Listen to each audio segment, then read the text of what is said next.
In order to finish off the build, I still needed to clean up a couple parts, cut them out of the sprues from the USCP conversion kit, and also paint them, of course. So I firstly started by cutting those off the sprues, then removing the main flashing that is still on there, cleaning them up a bit, and then moving them into the spray booth.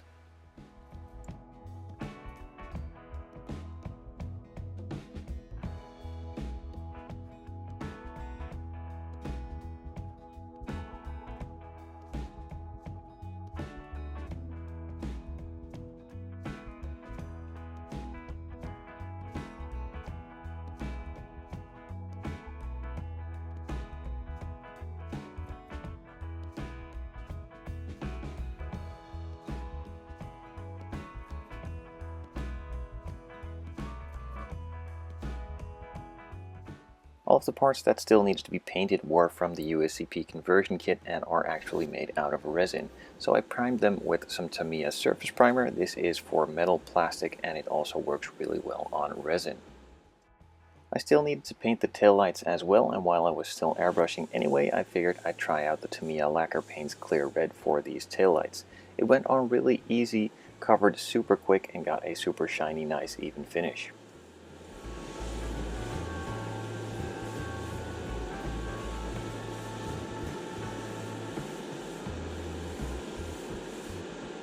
Most of the parts that actually still needed to be painted were supposed to be a chrome finish. So I painted them in a flat black first and then decided to test out some of the Molotow chrome. I've had it for years and used it sparingly here and there, but never actually used it in the airbrush. So I figured I'd just give it a try. Pour it in the airbrush straight away, it doesn't really require any thinning, and then apply it in a pretty heavy thick coat in order to get that chromy finish.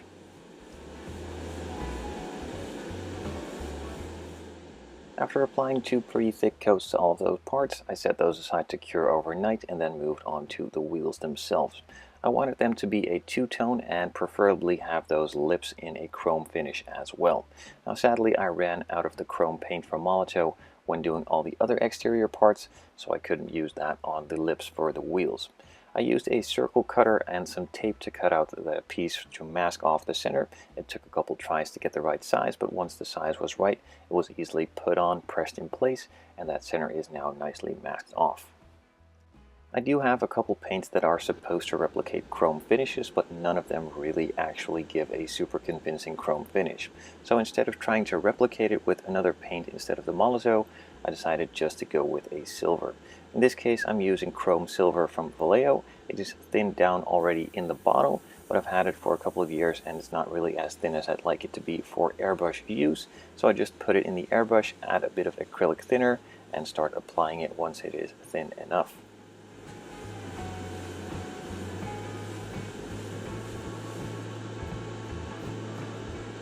Once the paint was dried, I moved on to quickly unmasking those centers and revealing that black centerpiece with the silver outer lip.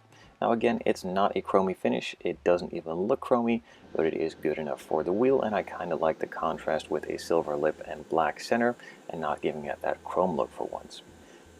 The back of the body also needed a bit of black paint, so that was quickly masked off and then painted black. And while I still had the black in the airbrush anyways, I figured I'd paint the headliner and inside of the body too.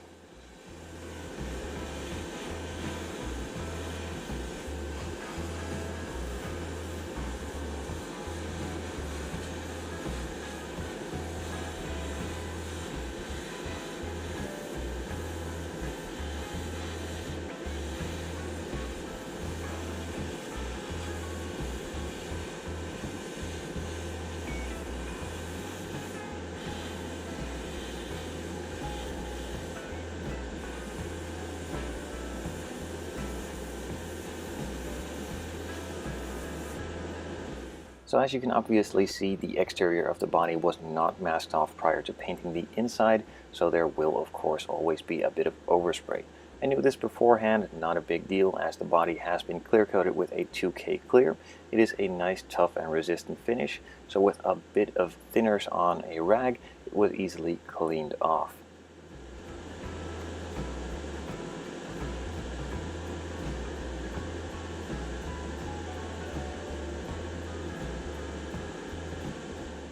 With most of the painting now out of the way, it was time to focus on those finishing details for the exterior.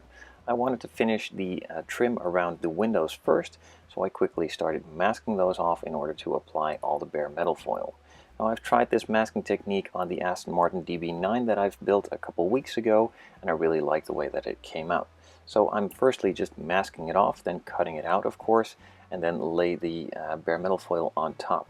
Now the bare metal foil can leave a bit of sticky residue on the paint, and in doing it this way the residue will either be left on the masking tape or not even be left at all. As this bare metal foil doesn't really want to stick to the masking tape all that well, it is a nice and easy barrier to apply and have a super clean finish.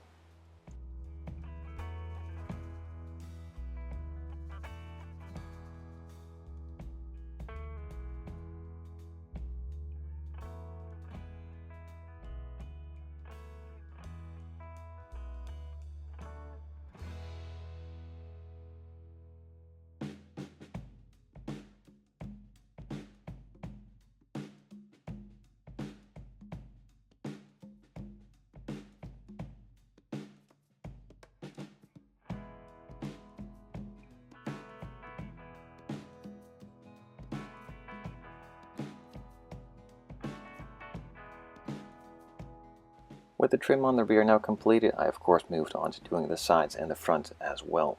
Once those were all finished off, I could move on to gluing in all the clear parts.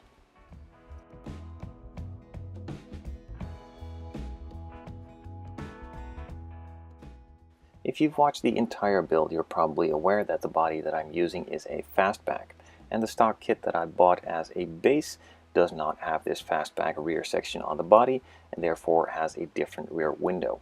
Luckily, USCP has thought about this and supplied a template and also a piece of clear plastic that needed to be cut along that template, of course, to fit the new fastback style. That, of course, needed to be glued on quickly. I used some Super Gold Plus on all of the edges just to keep it in place nice and firm.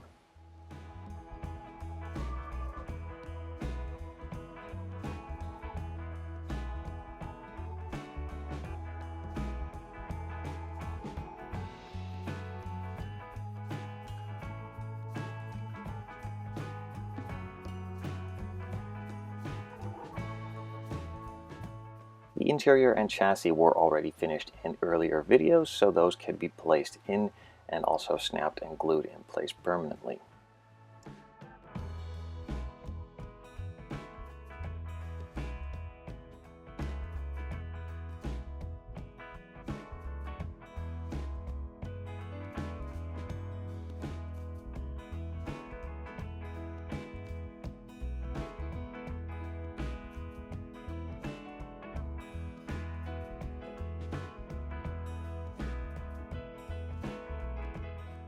The rear section of the chassis fits in nicely and keeps its place easily. The front section does need a little bit of glue to stay in place permanently. There are some nice photo etch pieces supplied for the grills as well. I found out in the way that I wanted to mount them they were a little bit too high, so I just cut off 2 slats at the top and then could glue it in place. Once the grills were glued in, I could finish off all the additional details for the engine bay.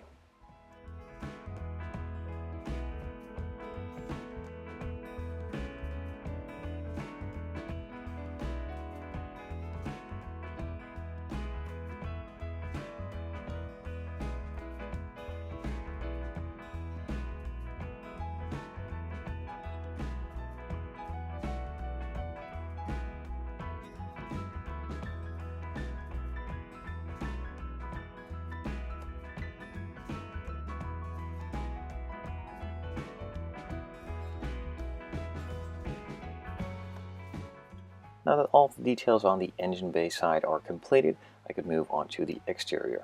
I firstly placed the new exhaust tips in the side skirt, and then also mounted the exhaust up to those exhaust tips.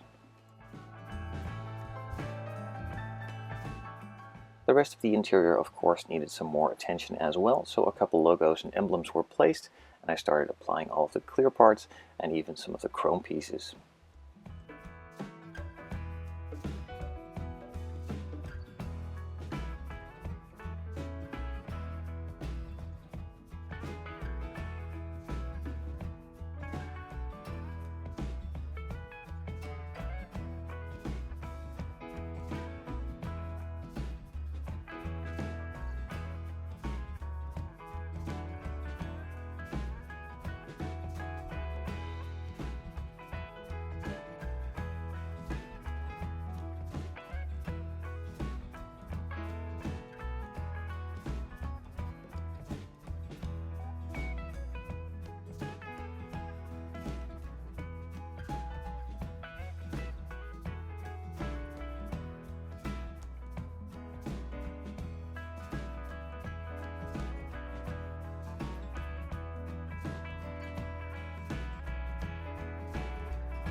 Before fitting the wheels, I did a quick test fit to see if the offset was correct. In fact, it was way off and it was too much inward. So I created a couple of spacers with some styrene sheet and glued those in place to get the correct offset, painted them all black, added the disc inside of the wheel with some calipers as well, and could then glue it in place.